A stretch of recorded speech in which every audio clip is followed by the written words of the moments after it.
Good morning student, मैं Ranjana Gupta MBH inter college Atesua Murda Varanasi से। आप पहले भी हमारा एक वीडियो देख चुके हैं। आज का ये हमारा वीडियो आपकी ऑनलाइन क्लास का दूसरा वीडियो है। हमने आपको पहले वीडियो में बताया था कि पाचन तंत्र क्या है, यानी कि क्लास 10th के बायोलॉजी का पहला चैप्टर हमने आपको स्टार्ट कर दिया था, जिसमें आपने देखा पाचन तंत्र क्या होता है, हमारे शरीर के किस भाग से लेके किस भाग तक पाचन तंत्र क्या है, फैला हुआ है, अर्थात हमारे शरीर का कौन कौन सा अंग पाचन तंत्र के अंतर्गत आता है, जिसमें हमने आपको बहुत अंगों के बारे में बताया था। तो आइए पहले बिना लेट किए देखते हैं। और हमने आपको स्टार्ट करने से पहले बता दें कि हम आपको वहाँ पहले वीडियो में आपको ये बता दिए हैं कि क्या होता है, हम आपको ओरली बता दिए। आज हम उसको क्या करेंगे, डिटेल में चल के पढ़ेंगे। तो आइए बिना देर किए अपना वीडियो स्टार्ट करते हैं। हमारा टॉपिक है पाचन तंत्र।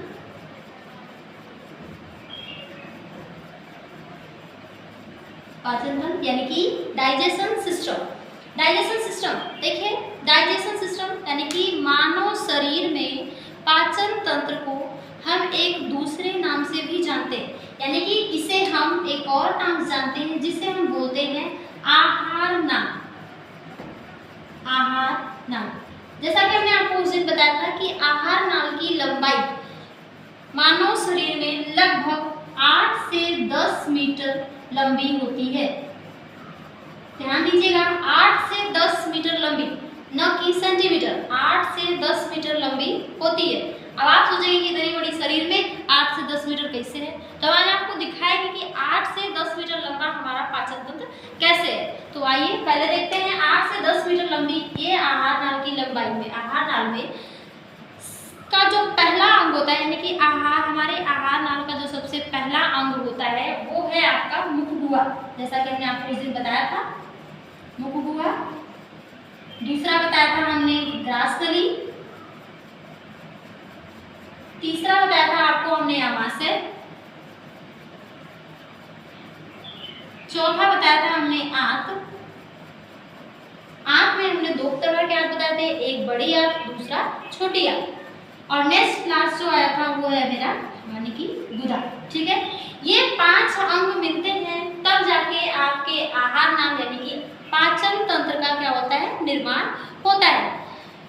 ये हो गए आपके पाचन तंत्र के भाग, यानी कि पाचन तंत्र के अंतर्गत हमारे शरीर के 5 अंग मुख्यतः 5 अंग भाग लेते हैं, तब जाके पाचन तंत्र का निर्माण होता है। और यही हमारा मुख गुहा से लेके गुदा तक के भाग में ही, यानी कि ये स्टार्टिंग मुख गुहा से गुदा तक के जो भाग है यही पूरे आपके क्या है 8 से 10 मीटर में फैले। ये केवल ये 5 भाग ही 8 से 10 मीटर में क्या है फैले हुए। आज हम आपको बताएंगे कि कैसे और किस प्रकार से ये पूरे भाग क्या है फैले हुए। तो आइए पहले हम जानते हैं पाचन तंत्र की परिभाषा, उसके बाद परिभाषा जानेंगे, उसके बाद हम एक एक करके आज टॉपिक पे चलेंगे। तो पहले जो हम परिभाषा की बात करें पाचन तंत्र की, तो देखिए एकदम सिंपल और साधारण भाषा में, ना कठिन है, किसी भी तरह का आपको याद करने में कोई परेशानी नहीं है। ध्यान दीजिए, अगर दिक्कत हो रही है तो वीडियो को पॉज करके आप देख लीजिए। कहता क्या है कि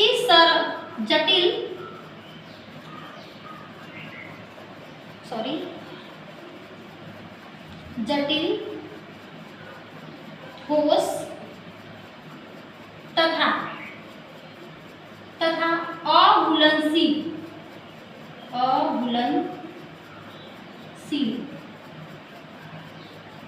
जटिल ठोस तथा अघुलनशील पदार्थों का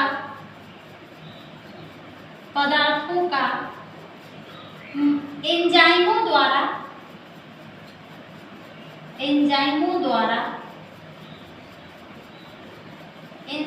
द्वारा सरल, ठोस यानी कि तरल, अघुलनशील तथा घुलनशील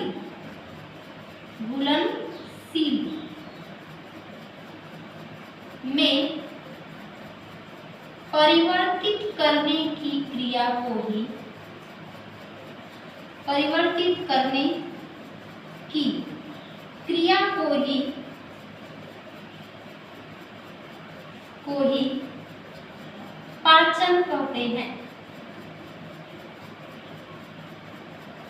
आइए एक बार देखते हैं परिभाषा। पाचन की परिभाषा, जटिल, ठोस तथा अघुलनशील, जटिल, ठोस तथा अघुलनशील पदार्थों का एंजाइमों द्वारा, आपको ये विशेष प्रकार के एंजाइमों द्वारा या एंजाइमों द्वारा, और ये एंजाइम कहाँ, चूंकि हम मानव शरीर पढ़ रहे हैं तो मानव शरीर में जो एंजाइम होने की बात करेंगे, तो एंजाइमों द्वारा सरल, तरल तथा घुलनशील में परिवर्तित करने की क्रिया को ही हम क्या बोलते हैं, पाचन।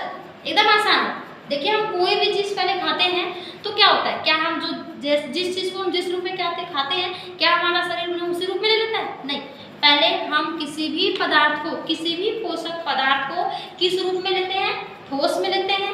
जटिल, ठोस, अघुलनशील। जटिल यानी कि वो बहुत कॉम्प्लेक्स होते हैं, उन्हें हमारा शरीर इतना आसानी से नहीं ले सकता है। ठोस यानी कि बहुत उनके अणु क्या होते हैं, पास पास होते हैं, जैसा कि आप ठोस की परिभाषा केमिस्ट्री में जानेंगे, ठोस क्या होता है जानेंगे। नेक्स्ट क्या है, अघुलनशील। अघुलनशील यानी कि जो जल में घुलनशील न हो, यानी कि आसानी से जल में घुलनशील न हो। ऐसे ही हम किसी भी प्रकार के किसी भी पदार्थ को क्या करते हैं, खाते हैं। उसके बाद जैसे ही हम, यानी कि जो भी चीजें हम खाते हैं, जो भी चीज पदार्थ खाते हैं, तो मुख्यतः वो तीन रूप होते हैं। पहला जो है जटिल, दूसरा ठोस, तीसरा क्या है, अघुलनशील। उसके बाद हम इन्हें जब लेते हैं, तो जब ये हमारे शरीर में जाते हैं, तो हमारे शरीर में जाने के बाद कुछ एंजाइम की सहायता से, या कुछ एंजाइम, जो एंजाइम हमारे शरीर के विशेष अंगों द्वारा स्रावित होते हैं, वो एंजाइम क्या करते हैं, इन पदार्थों को, जो जटिल है उसको सरल में तोड़ेंगे, जो जटिल है उसको सरल में, जो ठोस है उसको तरल में, और जो अघुलनशील है उसको घुलनशील करेंगे। घुलनशील कहाँ, जो जल में घुल जाए और हमारे रुधिर में आसानी से मिले, हमें ऊर्जा की प्राप्ति हो। तो यानी कि यही है परिभाषा, जटिल, ठोस तथा अघुलनशील पदार्थों का एंजाइमों द्वारा सरल, तरल तथा घुलनशील में परिवर्तित करने की क्रिया को ही क्या कहते हैं, पाचन। अगर आपको किसी भी तरह की दुविधा है इसमें, तो आप हमें पूछ सकते हैं कमेंट करके। आप वीडियो को पॉज करिए और ये डेफिनेशन नोट डाउन करें। सबसे सरल और सबसे आसान परिभाषा बुक में ढूंढेंगे, बहुत हार्ड मिलेगा, और इससे अच्छी परिभाषा आपको नहीं मिलेगी, और आपको ये समझ में भी आएगा, क्योंकि आप इन्हीं चीज किसी भी पदार्थ को आप जो भी खाते हैं, इन्हीं तीन रूप में खाते हैं। इनके अलावा आप कोई खाते तो बताइए, इनके अलावा हम किसी भी पदार्थ को किसी रूप में नहीं लेते हैं। तो ये है आपके पाचन की परिभाषा। आइए बात करते हैं पाचन तंत्र में जो अंग भाग लेते हैं, यानी कि पहले हम जानेंगे कि पाचन, हमारे शरीर में पाचन की प्रक्रिया कितने चरणों में संपन्न होती है। आप क्या जाने, पाचन जाने। पाचन तंत्र का दूसरा नाम क्या है, आहार नाल। आहार नाल को हम एलिमेंट्री कैनाल भी बोलते हैं। पाचन तंत्र को डाइजेशन सिस्टम, एलिमेंट्री कैनाल। इसकी लेंथ कितनी होती है, 8 to 10 मीटर लंबा होता है ये। और अब बात करेंगे जो पाचन क्या है, आपने परिभाषा जाना। अब हम देखेंगे कि हमारे शरीर में पाचन की प्रक्रिया, यानी कि भोजन के पाचन की प्रक्रिया कितने चरणों में संपन्न होती है। तो हमारे शरीर में, इसको भी जाते हैं, आप वो वीडियो को पॉज करिए और देख लीजिए। हमारे शरीर में, यानी कि मानव शरीर में भोजन के पाचन की प्रक्रिया मुख्यतः 5 चरणों में संपन्न होती है। यानी कि भोजन के पाचन की प्रक्रिया, भोजन के पाचन की प्रक्रिया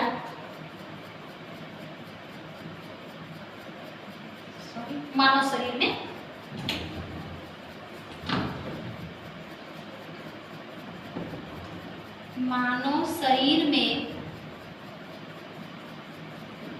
भोजन के पाचन की प्रक्रिया 5 चरणों में संपन्न होती है। 5 चरणों में संपन्न होती है। आइए देखिए पहला, यानी कि हम जो भी भोजन खाते हैं, हमने आपको परिभाषा बताया, ठोस, जटिल और अघुलनशील। ये जो तीनों पदार्थ हैं हमारे शरीर में मुख्यतः 5 चरणों में आते हैं जाते हैं। कैसे 5 चरणों में इनका पाचन होता है। तो पहला जो चरण है, आइए देखते हैं, पहला जो चरण है उसको हम बोलते हैं भोजन का अंतर्ग्रहण। भोजन का अंतर्ग्रहण। भोजन का अंतर्ग्रहण, दूसरा पाचन, आप वीडियो को पॉज करके लिख लीजिए, तीसरा अवशोषण, चौथा स्वांगीकरण, नेक्स्ट और लास्ट है बहिक्षेपण।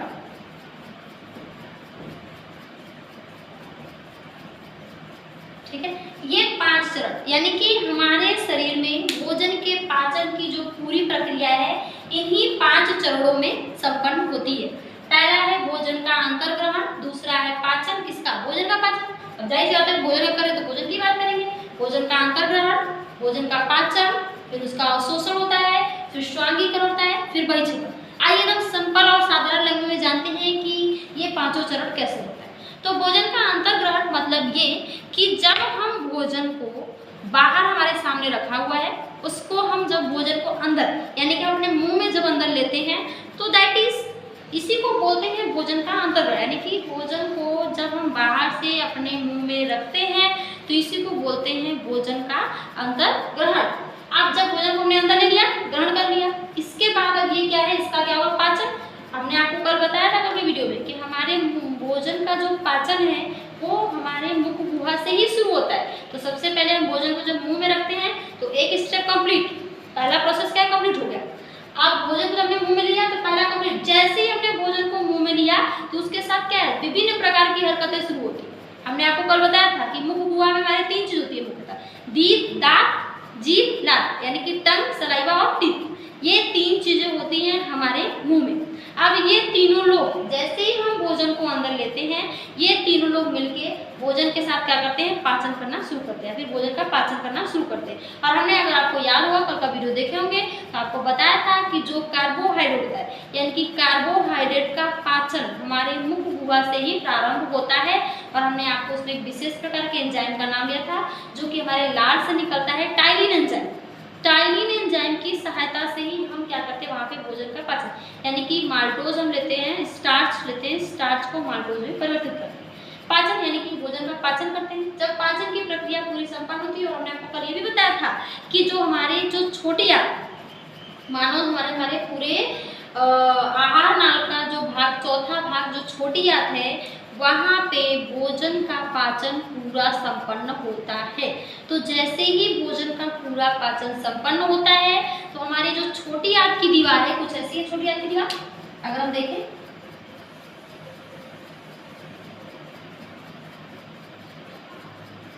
देखिए कुछ ऐसा, बहुत सुंदर तो नहीं बनाएंगे, आपको समझ में आ जाए, बाकी आपको बुक में है खुद देखिए। ये जो हमारी छोटी आंत है यहाँ पे जैसे ही हमारे से खुलता है भोजन यहाँ आता है। तो जब छोटी आंत में भोजन का पूरा पाचन होता है तो छोटी आंत जब पाचन की प्रक्रिया जैसे ही संपन्न होती है तो छोटी आंत की जो दीवार है भोजन को क्या करती है, अवशोषित करती है। अब वो भोजन का अवशोषण करेगी, अवशोषित यानी कि भोजन का पाचन हो गया, अब छोटी आंत की दीवार क्या करेगी, उसे अवशोषित करेगी। तो दैट इज अब्जॉर्प्शन, इसी को बोलते हैं अवशोषण। हो गया भोजन का अवशोषण। अब हमने भोजन को क्या किया, अवशोषित कर लिया। अवशोषित करने के बाद अब उसे भी क्या करना है, शरीर में भेजना है ताकि हमें ऊर्जा मिले और अपना कार्य कर सके। तो अब ये अवशोषित हुए भोजन को हम क्या करेंगे, रुधिर में भेजते हैं, यानी कि अब वो जाता है रुधिर में। तो जैसे ही अवशोषित हुआ भोजन रुधिर में जाके मिलता है उसी को बोलते हैं स्वांगीकरण। ध्यान दीजिए, जैसे ही छोटी आंत में भोजन का पाचन संपन्न होता है उसके बाद हमारी छोटी आंत की दीवार क्या करती है, पचे हुए भोजन का अवशोषण करती है। उसके बाद जैसे ही अवशोषण संपन्न होता है अवशोषित हुए भोजन को हम क्या करते हैं, रुधिर में भेजते हैं। वहां जैसे ही हम रुधिर में भेजते हैं तो जब ये रुधिर में जाके मिलता है तो उसी को बोलते हैं स्वांगीकरण। जब ये रुधिर में जाके मिलेगा तो इसे बोलेंगे स्वांगीकरण। अब देखिए स्वांगीकरण भी हो गया, यानी कि जितने मटेरियल थे वो रुधिर में जाके मिले, हमें ऊर्जा मिला, हम अपना कार्य करना स्टार्ट कर दिए। अब देखिए जो लाभदायक रहेगा, जो आवश्यक पदार्थ रहेगा वो रुधिर में जाके मिलेगा, हमें मिल जाएगा, हमें ऊर्जा मिलेगी और हम अपना कार्य करना शुरू करेंगे। अब उसके बाद इतना पूरा पाचन हो गया, हमने अंतर्ग्रहण भी कर लिया, पाचन भी कर लिया, अवशोषण भी कर लिया, वायु रुधिर में मिला दिया, हमें ऊर्जा भी मिला, हम अपना कार्य भी शुरू कर दिया। तो अब एक बात बचती है लास्ट, जो कि मोस्ट इम्पॉर्टेंट है। जरूरी नहीं है कि हम जितनी चीज़ें खाते हैं हमारी शरीर यानी कि हमारा शरीर उन सारी चीज़ों को एब्जॉर्ब करे। कुछ अनावश्यक पदार्थ भी तो बनते हैं हमारे शरीर में, तो जो वो अनावश्यक यानी कि उत्सर्जित पदार्थ जिनका हमारे शरीर में कोई आवश्यकता नहीं और वो विषैले पदार्थ, तो उनको तो हमें अपने शरीर से बाहर निकालना है।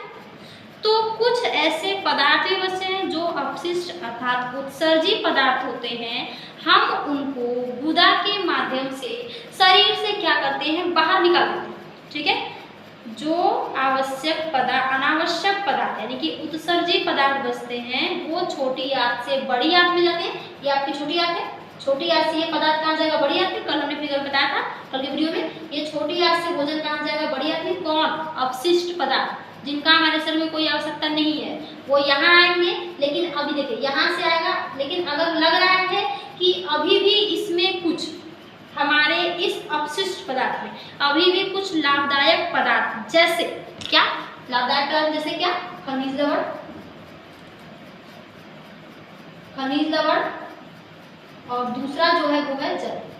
खनिज लवण तथा जल अगर अभी भी, जब ये अनावश्यक पदार्थ अपशिष्ट पदार्थ बड़ी आंत में जाएगी तो लग रहा है कि अभी भी इसमें कुछ अनावश्यक पदार्थ या सॉरी आवश्यक पदार्थ खनिज लवण या जल बचा है, तो ये जो बड़ी आंत की दीवार है ना, ये जो बड़ी आंत की दीवार दिख रही है, ये भी क्या करती है, ये उनमें से उस आवश्यक पदार्थ खनिज लवण जल को क्या करती है, अवशोषित कर देती है। अवशोषित करने के बाद फिर उन्हें वापस से क्या करती है, शरीर में भेज देती है। ठीक है, शरीर में भेज देगी। अब क्या बचा, अब बचा पूरी तरह से ठोस अपशिष्ट पदार्थ। अब जो बचेगा वो है पूरी तरह से ठोस अपशिष्ट पदार्थ जिनका हमारे शरीर में कोई कार्य नहीं है और वो एक तरह का विषैला पदार्थ है। उसको अब हम क्या करेंगे, यहाँ से अब वो ठोस अपशिष्ट पदार्थ इधर से आएगा और यहाँ गुदा के माध्यम से हम मल के रूप में शरीर से क्या करते हैं, त्याग कर देते हैं। समझ में आ रहा है, गुदा के माध्यम बचा पूरा ठोस अपशिष्ट पदार्थ गुदा के माध्यम से मल के रूप में शरीर से बाहर त्याग करते हैं। तो ये है बच्चों आपके पूरे पाचन की प्रक्रिया, यानी कि भोजन के पाचन की प्रक्रिया मुख्यतः 5 चरणों में संपन्न होती है। पहला जो है भोजन का अंतर्ग्रहण, यानी कि जब हम भोजन को बाहर रखा हुआ है, आप अंदर जब ले रहे हैं कि भाई आ जाओ मेरे सामने, आ जाओ मुझे जाना है भोजन में, तो ये क्या है आपका भोजन का अंतर्ग्रहण। फिर जैसे ही हम मुंह में रखते हैं तो वहीं से उसका शुरू होता है पाचन। तो वहाँ पे होगा पाचन। अब पाचन जरूरी नहीं कि हमने मुंह में रखा तो मुंह में ही पूरे का पाचन हो गया, अलग अलग हमने पूरे आपको 5 अंग बताए हैं, मुखगुहा, ग्रास नली, अमाशय, छोटी आंत, बड़ी आंत। इसके अलावा कल हमने आपको 2 चीज़ और फिगर में दिखाया था, अग्नाशय और यकृत। ये पूरे के पूरे मिल के भोजन का पाचन करते हैं और इतना आसानी से भोजन का पाचन नहीं होता जितना आसानी से आप समझ रहे हो। तो यहाँ यानी कि हमने आप सोचे कि जैसे भोजन का अंतर्ग्रहण बाहर रखा हुआ है, अंदर ले लिए तो हो गया, एक स्टेप कंप्लीट, तो वैसे ये भी कंप्लीट नहीं, ये इतना आसानी से कंप्लीट नहीं होता है।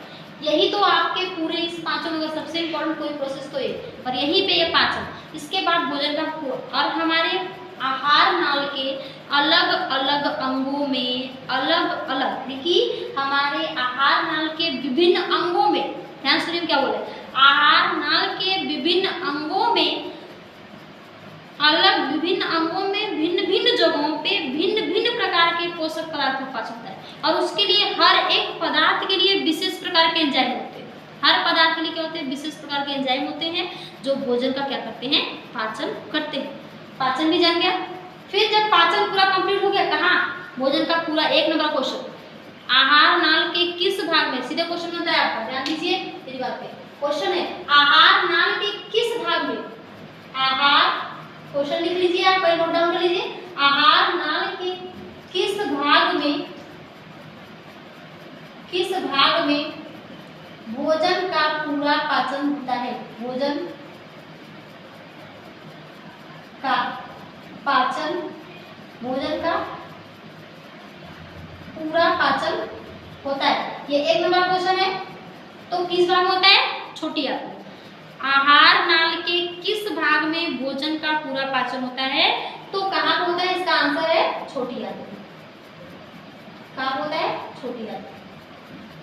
ठीक है, तो ये है आपका 1 नंबर क्वेश्चन और ये बहुत इंपॉर्टेंट है, एग्जाम में पूछे जाने वाला क्वेश्चन है। यहाँ से पूरा वो है चांद से क्वेश्चन बनता है। तो हो गया पाचन। पाचन जैसे ही होता है तो हम पचे हुए भोजन का क्या करते हैं, एब्जॉर्ब करते हैं और शोषण करते हैं। तो जब हम, अब जाहिर सी बात है, क्या मान लीजिए हम क्या करते हैं, हम यहाँ पे हैं, तो अब यहाँ पे हम खड़े हैं, तो यहाँ से हम निकल के यहाँ जाते तो क्या साइड ले रहे हैं। तो वैसे क्या भोजन, हम यहाँ पे थे, मेरा काम खत्म, मेरा लेक्चर ओवर है, तो हम यहाँ साइड लेंगे ना, तो क्या हमने साइड लिया, तो एक वर्ड दिया ना साइड लेना। तो वैसे क्या भोजन का जब पाचन हो गया तो इसको हम क्या करेंगे, साइड लेंगे।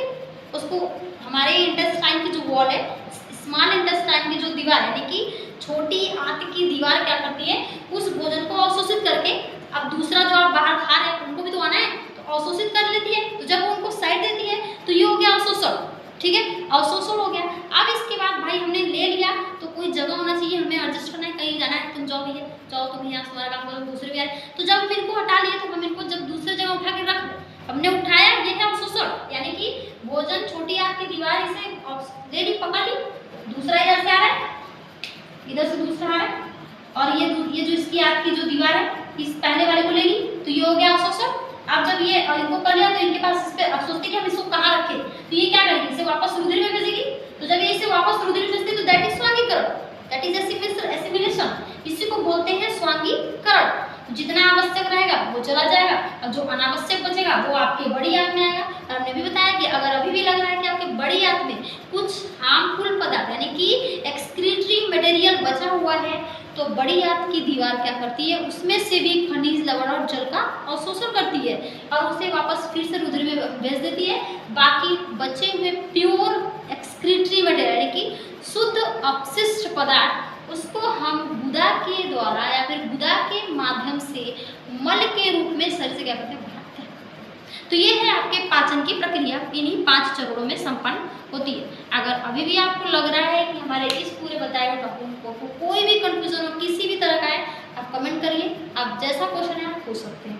तो ये हो गया आपके पाचन की, यानी कि पाचन क्या है आपने जाना, एक बार रिपीट करते हैं, आपने क्या जाना, पाचन जाना, पाचन की परिभाषा, पाचन का दूसरा नाम क्या है, आहार नाम, इसकी लंबाई कितनी है, 8 से 10 मीटर लंबी होती है।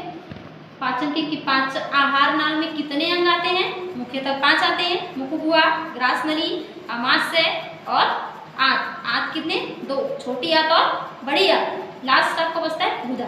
ये आपके मिलके और इनके साथ, इनके अलावा पूरे पाचन में 2 सहायक ग्रंथियां भी होती हैं, बहुत इंपॉर्टेंट है, और वो दोनों ग्रंथियां हैं अग्नाशय और यकृत। कल के वीडियो में मैंने आपको फिगर में दिखाया था, अग्नाशय और यकृत। वो हो गया परिभाषा जान के।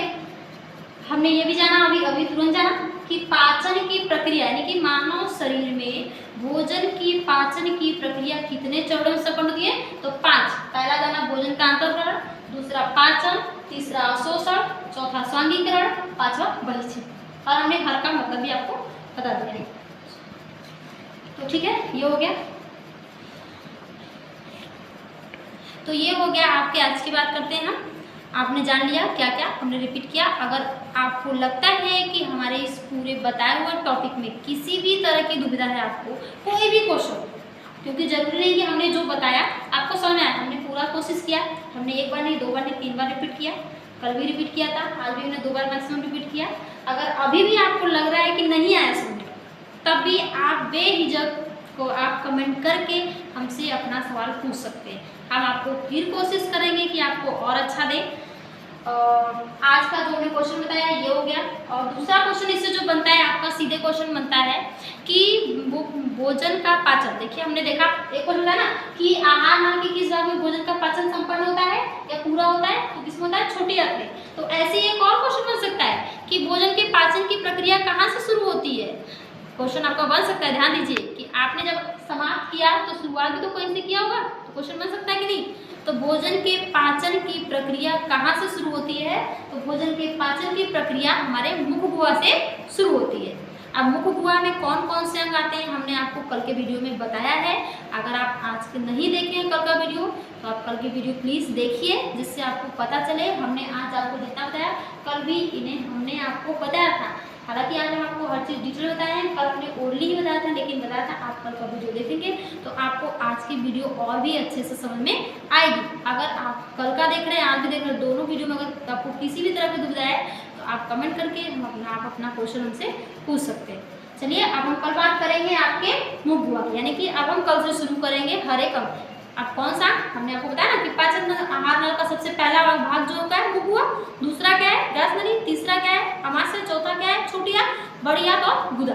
अब हम एक एक कर को पढ़ेंगे, जिनको हम स्टार्ट करेंगे आपको कल, क्योंकि ज़्यादा हो जाएगा तो ओवरलोड होगा तो बैठ के सब गायब कर दोगे। 2 दिन का वीडियो 1 दिन में खत्म करेंगे, इसीलिए हम कल स्टार्ट करते हैं। बहुत बहुत धन्यवाद, कल मिलते हैं।